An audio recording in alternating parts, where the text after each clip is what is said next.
Beaucoup de sujets avec évidemment ce qui se passe à Bruxelles, l'installation du Parlement européen, de la nouvelle commission, les municipales qui se profilent à l'horizon et notamment le cas de Paris, très convoité, et puis un sujet dont on parle peu à tort, celui des droits voisins, mot peut-être barbare mais qui consiste justement à faire en sorte que les éditeurs de presse, les producteurs de contenu soient rémunérés à leur juste valeur. Avec David Assouline qui s'occupe de ce sujet tout particulièrement, eh bien nous sommes ce matin dans les studios du Figaro. Il est sénateur du Parti socialiste.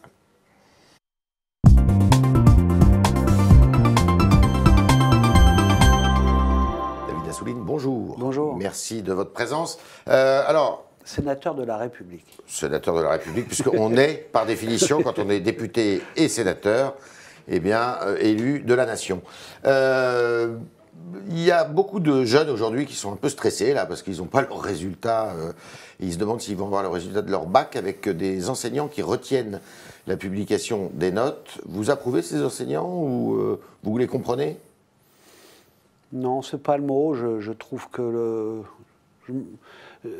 le responsable, les responsables, Ouais. qui acceptent de prendre des responsabilités, ce sont les ministres. Il y a un ministre qui connaît la difficulté et pense qu'il peut aller en force, pas ouvrir de discussion. Ils ne dialoguent pas assez, d'après vous? Oui, mais ça c'est constant, c'est-à-dire qu'il y a une espèce de mépris, ou alors je sais où je vais, j'ai la popularité et je peux avancer sur tous les sujets. C'est un peu la marque du fabrique du pouvoir actuel, du pouvoir exécutif actuel pour vous? Pas mal, Oui. pas mal. Enfin, une espèce d'arrogance d'arrogance, et puis moi je sais tout, Oui. je sais comment faire. Et il y aura un peu de turbulence. Bon, le problème, c'est que dans l'éducation nationale, on ne joue pas avec les turbulences. Oui, parce mais que, les syndicats sont mal en point aussi, peut-être, non? Oui, mais en tous les cas, ce que je sais, c'est que s'il avait ouvert une discussion, au moins pour éviter une crise de ce type, il n'y aurait pas eu ce type d'action. Mais je ne soutiens pas ce type d'action. Je pense que c'est... Les lycéens sont dans une situation très particulière. Moi j'ai des enfants, je sais ce que c'est que le moment du bac, et pour les familles et pour les enfants.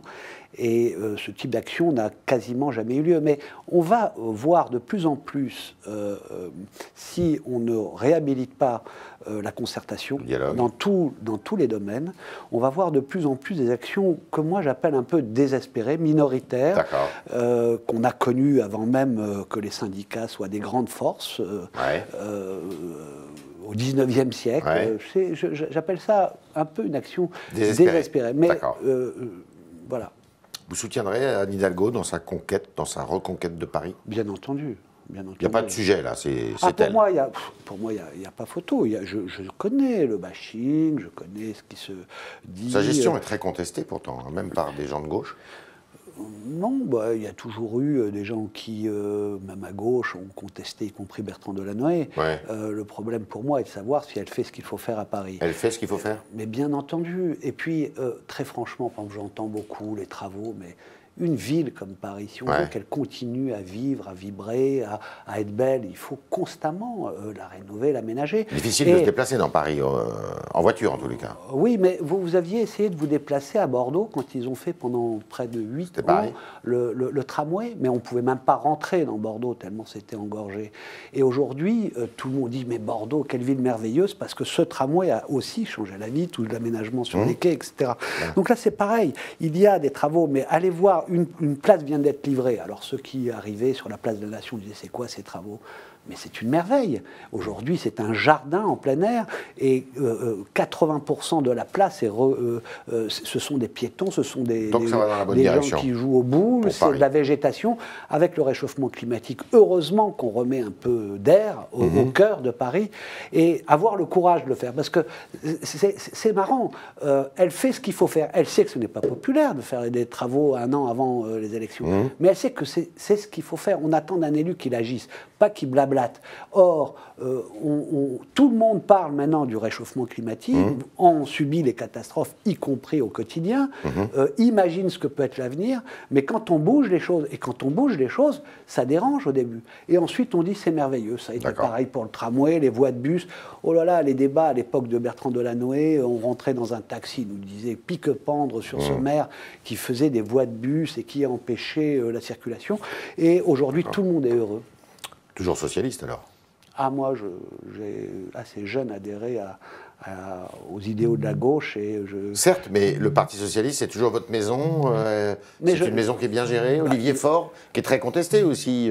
J'ai reçu pas mal d'élus socialistes qui contestent sa façon de faire. Il y en a qui pensent qu'il faut continuer à commenter sur les plateaux les appréciations sur les uns et les autres. C'est à l'idée socialiste que j'ai adhéré. Il y a des formes. Le Parti socialiste a été très bas, il a été très haut. Et des fois très rapidement, parce que franchement, quand commence le mandat de François Hollande, on peut dire que la présidence de la République, quasiment toutes les régions, la grande majorité des départements, les grandes villes, le Sénat, c'était historique, et la majorité à l'Assemblée, ça faisait beaucoup, et 5 ans après... réduit à la portion congrue, quand même. Oui, oui, donc, c'est-à-dire que je ne pense pas que le PS va se reconstruire en recrutant à nouveau plus, c'est-à-dire en refaisant fructifier sa chapelle. Il y a une vraie refondation de cet espace politique qui est social, mais qui doit aujourd'hui être au même titre écologiste, social écologiste. Ouais. Je pense que ça, c'est fondamental. Cet espace existe. Il va dans ce sens-là, le Parti socialiste, actuellement ? Il apporte sa contribution. Vous êtes satisfait de la gestion d'Olivier Faure, justement, de la façon dont il conduit les choses? Mais je pense qu'il il dialogue pas beaucoup, paraît-il. Il a de la bonne volonté. Je ne vais pas, moi, dire tout est parfait. Le problème, c'est que combien de désertions? C'est-à-dire qui viennent mettre la main à la pâte.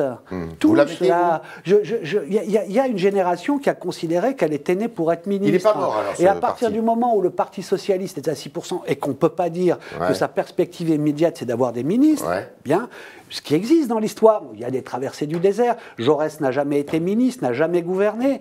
Bon, eh bien, ces gens-là ne sont plus là. Mais par contre, quand il faut faire la petite phrase pour taper sur le PS, ils le font. Donc moi, je pense qu'il y a quelqu'un qui probablement réfléchit, se prépare, veut apporter et qui n'est pas dans la petite phrase, c'est Bernard Cazeneuve. Et j'espère qu'il va prendre des responsabilités et aider à recréer un collectif. Vous avez dialogué avec lui? Vous avez pris langue? Bien entendu, que ça fait... J'ai jamais cessé de discuter avec Bernard Cazeneuve. Mais je pense que vous le voyez, ici, il dit, mais c'est quelqu'un de sérieux, donc il faut qu'il ait des choses encore plus structurées à dire, probablement pour qu'il rentre plus en avant sur la scène, mais je pense qu'il sera une carte maîtresse pour reconstruire quelque chose qui aurait pu ne plus exister. Parce que si Emmanuel Macron avait fait du centre-gauche et Mitterrand, et Mélenchon avait fait un peu plus de Mitterrand, c'est-à-dire moins de folie populiste, eh bien, sur nos deux bordures, il n'y aurait plus eu l'espace. Cet espace existe, ce qui n'est pas le cas de la droite. Parce que la droite, elle s'est fait manger dans son cœur. Et c'est d'ailleurs pour cela qu'aux européennes, c'est le cœur de l'électorat de droite qui a voté Emmanuel Macron. Alors pendant ce temps-là, le travail continue, le travail parlementaire. Vous êtes à l'initiative d'une proposition de loi sur les droits voisins. Alors pour faire court, droits voisins, ça consiste à demander aux plateformes, aux moteurs de recherche, d'accepter, de rémunérer les contenus qui sont diffusés et qui sont créés surtout par les agences de presse et les éditeurs de presse. Le Figaro, par exemple, les parties prenantes, il faut le dire.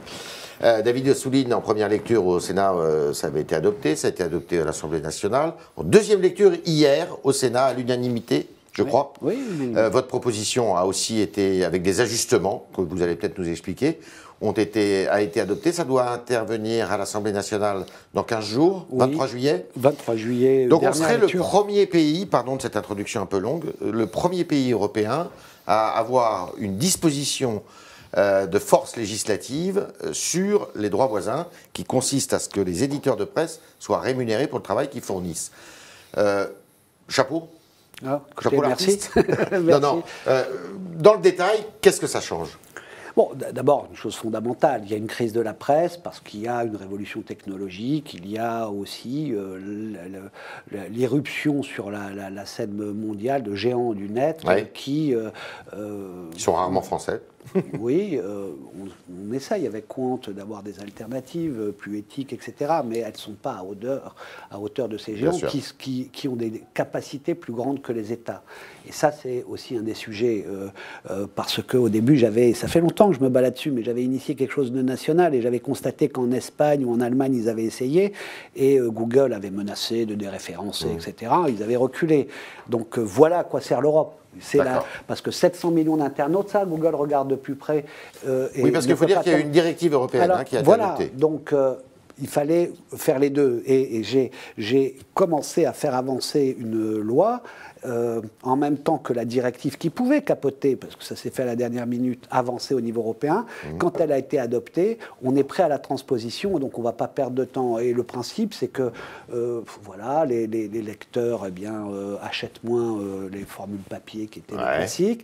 La publicité, qui est la deuxième ressource de la presse, justement a été captée complètement par Google et compagnie. On dit 80%, mais bon, voilà, par justement ces géants. Et on leur dit, voilà, pourquoi on utilise Google, pourquoi on voit de la publicité sur Google? Eh bien, parce que 80% viennent parce qu'il y a des infos. Voilà. Vous fabriquez une info? Non, ils n'en fabriquent pas une seule. Pourtant, ça coûte. D'accord, d'aller chercher l'info. La grande majorité, ils disent, oui, mais on met le lien qui va dire ensuite, vous pouvez aller sur le Figaro pour le lire ou sur Le Monde, etc. Le problème, c'est que 80% de ceux qui rentrent se contentent des 4-5 lignes et ne vont pas. Sur le Figaro. Et donc, voient la publicité dont profite Google, voit l'information suffisante qui a été créée ou par le Figaro, par le Monde, ou par la PQR, par exemple. C'est toutes les formes de presse. Et les agences de presse, imaginez, elles sont complètement pieds, puisque leur formule c'est déjà des papiers d'infos bruts, purs. David Assouline, ça va concerner principalement les éditeurs de presse d'information générale ou tout le monde? Alors justement, le problème, c'est qu'à partir du moment où on crée ce droit, il faut dire que c'est un droit pour la presse. Voilà. Cependant, ce qu'on veut faire, c'est aussi aider au fonctionnement démocratique. Et nous savons que la presse en France, depuis 1945, avec tout son maillage de PQR, mais ses grands quotidiens nationaux, le pluralisme que ça a exprimé, a constitué notre démocratie. C'est ce qui fait vivre presque inconsciemment auprès de chaque citoyen ce que c'est que la démocratie. Bien. Donc, bien entendu, moi, si je me bats, c'est pour eux, c'est pour ça, c'est pour sauver cette presse-là. Après, justement, l'ajustement qui a été fait hier, c'est de donner des critères. Parce que sinon, pour tenir compte de certains critères pour la distribution de ce qui va être récolté auprès de Google, ou sinon, le critère évident pour tout le monde, c'est le nombre de clics, c'est l'audience. Bien. Si c'est l'audience, vous pouvez avoir la manne qui va vers une presse people racoleuse, qui a des titres chocs, alors on va cliquer, et pas pour... Alors comment vous faites alors? Eh bien, j'ai amendé en mettant, bien sûr, qu'il y aura le critère d'audience, qu'il y aura aussi le critère d'investissement humain et financier et technologique, parce que quand on embauche beaucoup de journalistes, c'est un investissement et on a de l'information, donc on doit en tenir compte, mais aussi le fait de contribuer à l'information politique générale. Non, pas du tout. C'est une indication qui dit au moment où vous allez négocier avec Google ensemble, tout le monde va aller en négociation, il faudra créer une société de récolte des droits voisins ou la déléguer à une société existante. Quand on va négocier avec Google, ensuite pour la répartition, eh bien, on va tenir compte de critères. Voilà, et nous, on a mis 3 critères qui nous semblent importants. Lesquels? Ça n'exclut, je viens de dire, les investissements financiers, humains, technologiques, le fait de contribuer à l'information politique et générale, et donc de faire en sorte que l'exercice de la démocratie soit et le troisième critère bonifié. Et le troisième critère, c'est bien entendu l'audience aussi. Voilà. Mais ils ne sont pas exclusifs. Donc les autres se sont calmés, parce qu'au début, ils ont cru qu'on les excluait. Il y a la presse professionnelle, il y a la presse de la connaissance scientifique, etc. On leur a dit, tout le monde va profiter, mais il s'agit là de mettre des critères essentiels. Quand est-ce que tout ça va entrer en application? Eh bien, dès que la loi va être adoptée, il y aura les délais normaux, au Conseil du Conseil constitutionnel des possibilités de recours, etc. Et puis ensuite, elle doit s'appliquer dans les 3 mois. Dans les 3 mois. Donc ça Et on sera le pays pilote, en fait, en Europe, c'est ça? C'est ça. C'est-à-dire que ce qui est bien, c'est qu'on a été leader dans la bagarre pour la directive au niveau européen, quels que soient les gouvernements d'ailleurs français qui ont suivi cette négociation qui dure depuis 3 ans, au moins.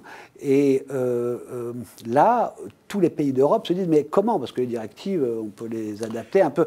Bon, donc regarde la France, et ça va être la première transposition qui peut servir de modèle, y compris dans la négociation avec Google, parce que comment c'est un bras de fer? Vous ne pensez pas que Google... Comment ça va se passer? Oui, c'est ça. Ils vont jouer le jeu? Évidemment que non. Ils ne l'ont jamais joué. Ils vont exercer leur rapport de force. C'est pour cela que hier, j'ai conclu les débats au Sénat en disant on a tout fait pour que vous soyez unis, et le seul garant que ça marche, c'est que toute la presse, magazines, quotidiennes, PQR, etc., les agences de presse soient ensemble, fortes, ne se désunissent jamais, ne cherchent pas à être débauchés. Google peut très bien faire. Donc c'est le début d'un bras de fer, là, alors? Oui, bien entendu. Mais moi, quand j'avais auditionné Google, il m'avait dit, bon, on a perdu la bataille législative, mais bonne chance pour l'application. Ouais. J'avais tout compris. Ils m'ont fait tout comprendre plus tôt. Ça veut dire que ça peut se terminer en justice, tout ça, alors? Non, mais je pense qu'ils ont... C'est Facebook aussi. Ils ont compris qu'à un moment donné... ils peuvent avoir des méthodes brutales, etc., mais que leur perte de crédit dans l'opinion va leur faire perdre de la valeur. Eux, c'est la valeur qui compte. À un moment donné, trop c'est trop, et donc je pense qu'ils vont essayer quand même de jouer le jeu, mais ils laisseront rien passer. Moins ils donneront d'argent, plus ils seront heureux, comme toujours. Vous estimez à combien la somme d'argent que ça peut rapporter tous les ans? Moi, je n'ai pas le pouvoir d'estimer, mais la presse a plus ou moins commandé une enquête. Ils disent 300 millions, certains disent que ce n'est pas assez, mais il y a une enquête américaine, tenez-vous bien, qui dit, une enquête faite aux États-Unis, qui dit qu'aux États-Unis, c'est 4,6 milliards de dollars qui est capté, qui devrait être reversé à la presse. Plus grand, avec une presse beaucoup plus... Bien entendu, mais 4,6 milliards de dollars annuels. Bon, voilà, donc je comprends, à la rigueur, si c'était que la France, Google dirait, bon, c'est une cacahuète, mais la boule de neige que nous allons créer, ça va être sérieux, mais au moins, ça sera juste. David Assouline est avec nous ce matin, sénateur de la République. Membre du Parti Socialiste. Membre du Parti Socialiste. Qui est avec nous ce matin, et c'est Julie Coulombe-Profisi qui va poser vos questions, chers internautes.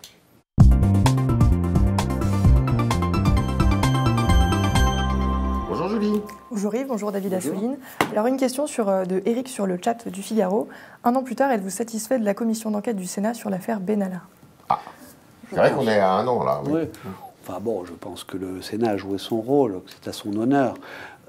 Vraiment, pour ce... Bon, moi, je ne suis pas membre de la commission d'enquête, parce que c'était en fait la commission des lois qui se transformait en commission d'enquête. Moi, je suis à la commission culture, donc j'ai suivi ça, bien sûr, de près, comme tout le monde. Et j'étais fier d'appartenir à une chambre parlementaire qui joue son rôle. La presse aussi a joué son rôle. D'ailleurs, c'est ce qui nous a incités, parce que c'est ce que la presse révélait, qui montrait qu'il y avait un vrai sujet.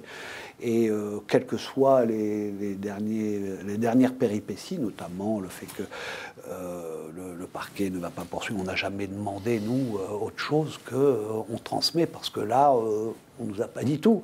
Hein, et c'est évident qu'on ne nous a pas tout dit. Il faut juste revoir les choses et se rendre compte que nous avons joué un rôle, et plus jamais, je pense, après ça, l'exécutif ne se permettra de traiter par-dessus la jambe. Parce que moi, j'ai connu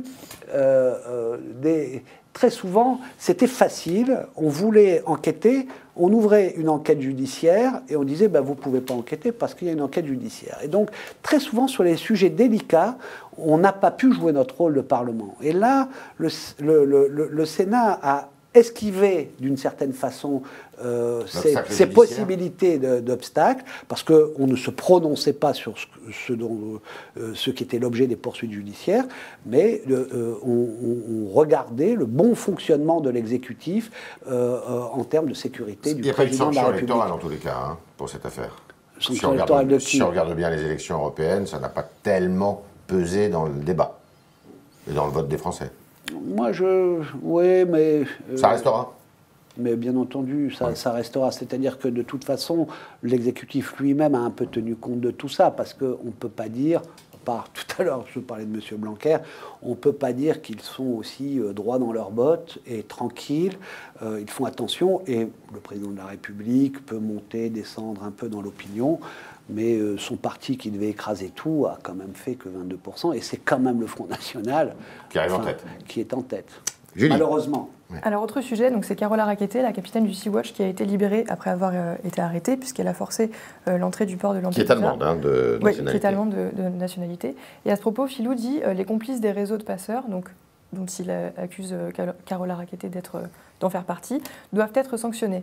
Est-ce que c'est le cas, ou est-ce que vous vous placez dans ce débat ? Mais non, mais c'est vraiment...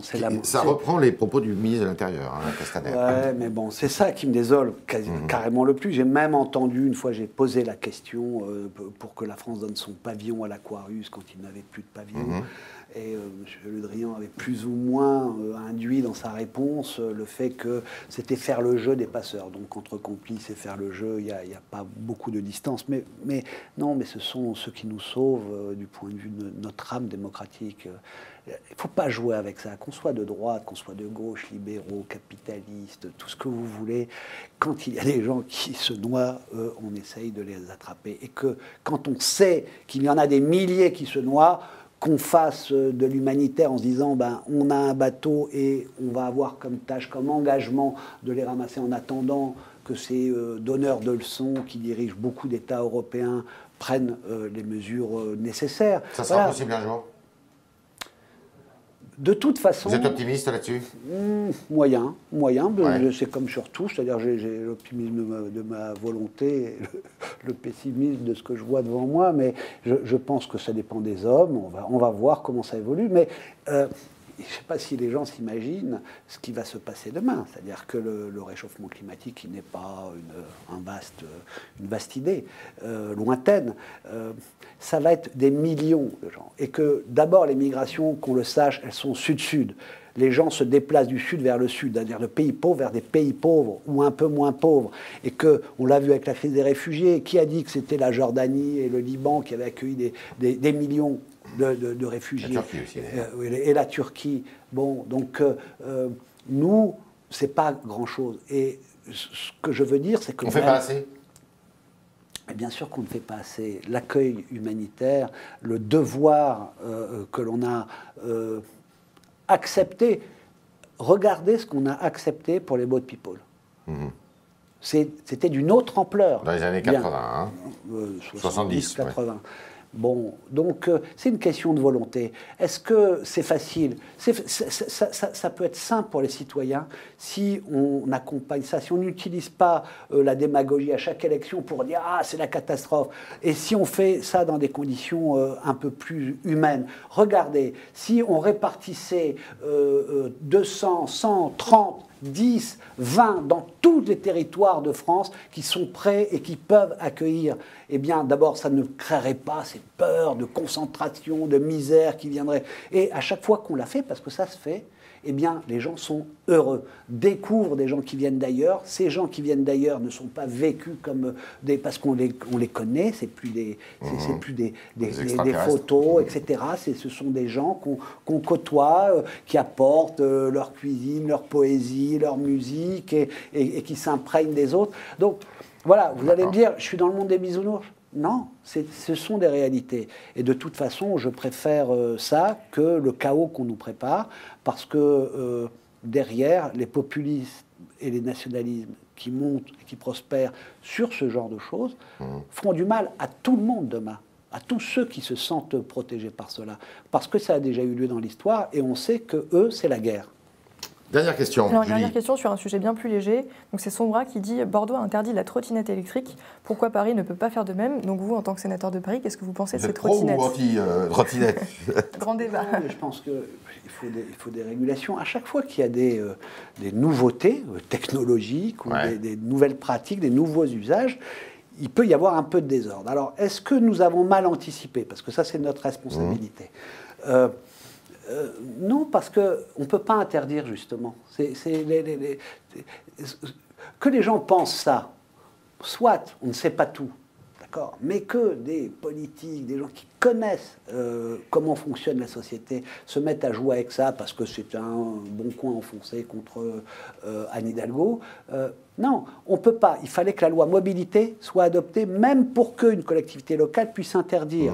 Par contre, oui, avoir des mesures d'incitation, de régulation, et à partir du moment où ce marché a explosé un peu n'importe comment, on a adopté une charte, on a contraint les opérateurs à un certain nombre d'engagements, notamment de stationnement n'importe où, etc. Et puis, je pense aussi que le fait que nous allons permettre, par toutes ces voies cyclables que nous créons, qui, sans déranger certains, mais qui vont faire, que des usages de ce type vont être possibles ailleurs que sur les trottoirs.